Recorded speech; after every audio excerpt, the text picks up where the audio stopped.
Bonjour et bienvenue dans cette vidéo dans laquelle je vous apprends comment maîtriser l'art de la persuasion.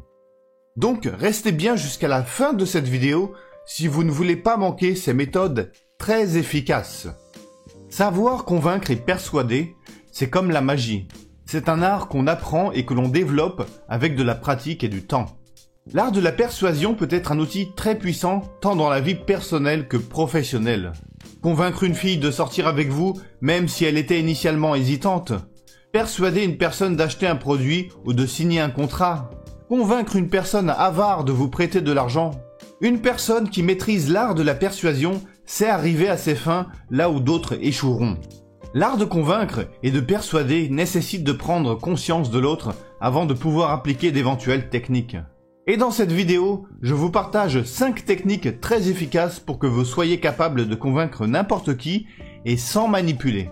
Donc je vous invite à rester jusqu'à la fin de cette vidéo afin de découvrir ces méthodes. Mais juste avant, assurez-vous de vous abonner à la chaîne si vous ne l'avez pas encore fait pour ne pas louper les prochaines vidéos. Et n'oubliez pas de télécharger votre exemplaire offert « Les secrets pour atteindre le succès » en cliquant sur le lien dans la description située sous la vidéo. Il n'est pas rare que les gens confondent persuasion et manipulation. Même s'il existe de nombreuses similitudes entre les deux concepts, il existe une énorme différence entre persuasion et manipulation. La différence principale est que la persuasion est associée à un résultat positif mutuel, alors que la manipulation est généralement associée à un résultat positif seulement pour la personne qui va essayer d'obtenir de l'autre. Dans un cadre professionnel, on pourrait dire que la manipulation, c'est le fait d'obtenir de vos prospects ou clients quelque chose uniquement pour votre profit personnel.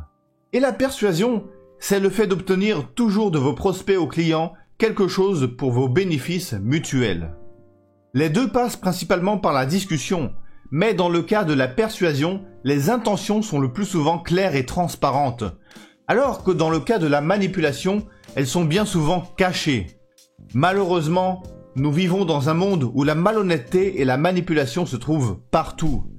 Personne n'est à l'abri de se faire escroquer, voler ou duper. Ce qui pousse les gens à être méfiants et suspicieux par nature. Et par conséquent, beaucoup de gens ont tendance à confondre, mal interpréter et croire qu'une personne qui est en train d'essayer de les convaincre de quelque chose essaye en fait de les manipuler, même si ce n'est pas forcément le cas. Alors, la question se pose, comment convaincre et persuader quelqu'un sans manipuler et sans passer pour un manipulateur? Voici 5 techniques pour efficacement convaincre et persuader. Faites preuve de clarté.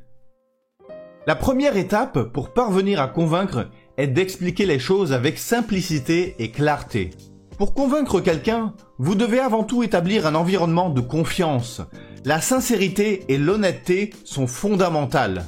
Il est donc important que la personne qui vous écoute ne ressente pas et ne pense pas que vous lui cachez quelque chose. Vous devez être transparent dans votre communication. Assurez-vous que votre langage corporel et votre regard soient en accord avec ce que vous dites. Si la personne perçoit un manque d'enthousiasme et de conviction dans vos mots ou votre langage corporel, cela risque de semer le doute et la suspicion dans l'esprit de celle-ci. Vous devez donc être déterminé dans ce que vous dites, enthousiaste et surtout garder vos arguments simples et clairs. Ciblez le côté émotionnel. L'objectif est d'agir sur la sensibilité de son interlocuteur afin qu'il adhère entièrement au discours soutenu. Pour frapper l'esprit d'une personne, des formules percutantes avec des émotions vives telles que la joie, la peur, la colère ou encore l'amour sont recommandées. Lorsqu'on ressent une émotion, on est ému, troublé, touché, et cela nous amène à réfléchir et à se questionner. Donc, si on reprend l'exemple d'une personne qui achète un produit, celle-ci ne fait pas ça parce que l'offre est vraiment intéressante ou parce qu'elle en a vraiment besoin. Les décisions sont généralement guidées par nos émotions. Et les raisons logiques ne sont là que pour justifier l'action liée aux émotions. Les émotions sont donc comme des boutons qui nous poussent à agir. Dans un cadre professionnel, vous ne devez pas vendre des fonctions, mais les bénéfices que cela apporte, et une situation future bénéfique à la personne. Il faut mettre en avant le problème que vous résolvez, les bénéfices apportés, et non pas un produit.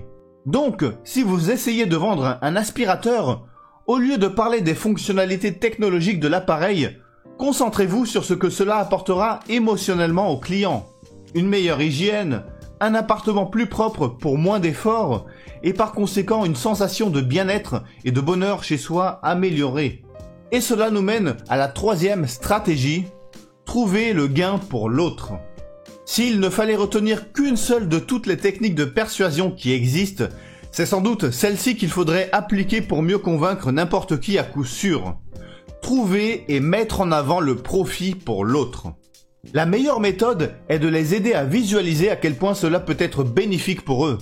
Par exemple, imaginons que vous vouliez convaincre un ami de vous aider à déménager.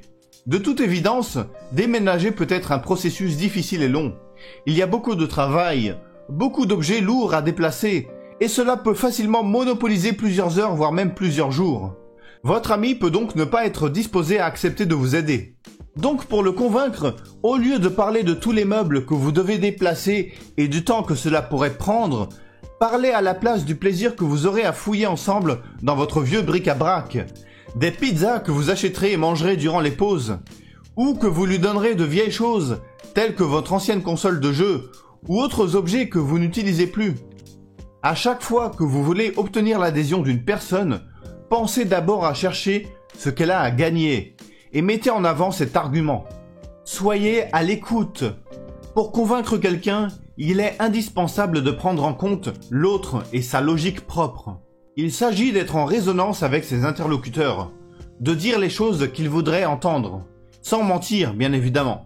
C'est un facteur qui fait bien souvent défaut et est pourtant essentiel. Vous n'allez pas convaincre votre interlocuteur avec des arguments qui vous ont convaincu vous-même, car vos besoins ne sont pas forcément les mêmes, nous sommes tous différents. Un argument qui aurait convaincu une personne ne va pas forcément garantir un résultat similaire avec quelqu'un d'autre. Il faut donc étudier son interlocuteur, apprendre à le connaître et être à l'écoute, le laisser s'exprimer et essayer de déterminer les besoins, les envies et les problèmes de la personne. Il est généralement beaucoup plus facile de convaincre quelqu'un dont on connaît l'histoire, les rêves, les envies et les peurs. Car cela permet de connaître les boutons sur lesquels appuyer pour déclencher une réaction émotionnelle. Et comme nous l'avons déterminé plus tôt, la meilleure façon de convaincre et persuader une personne est par l'émotion. Une réaction émotionnelle qui est ensuite justifiée par un argument logique. Établissez des liens. Vos interlocuteurs auront tendance à plus facilement accepter ce que vous avez à dire si vous laissez entrevoir quel type de personne vous êtes. Dans le cadre d'une expérience portante sur les pratiques de négociation, il a été demandé à des étudiants de Stanford d'établir un consensus au sein de leur classe. Ces étudiants ont été séparés en deux groupes. Le premier groupe d'étudiants n'a reçu aucune consigne particulière et 55% d'entre eux sont parvenus à tomber d'accord. Toutefois, avec le deuxième groupe, on avait donné aux étudiants pour instruction de commencer par se présenter et de raconter leur histoire personnelle.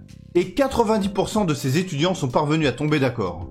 Le point crucial ici est qu'il faut éviter de se laisser emporter dans le va-et-vient de la négociation. L'individu auquel vous vous adressez est une personne, pas un adversaire ni une cible.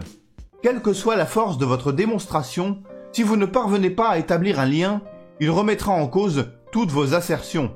En conclusion, une personne persuasive est une personne qui est passée maître dans l'art de déchiffrer les autres et de s'adapter à eux.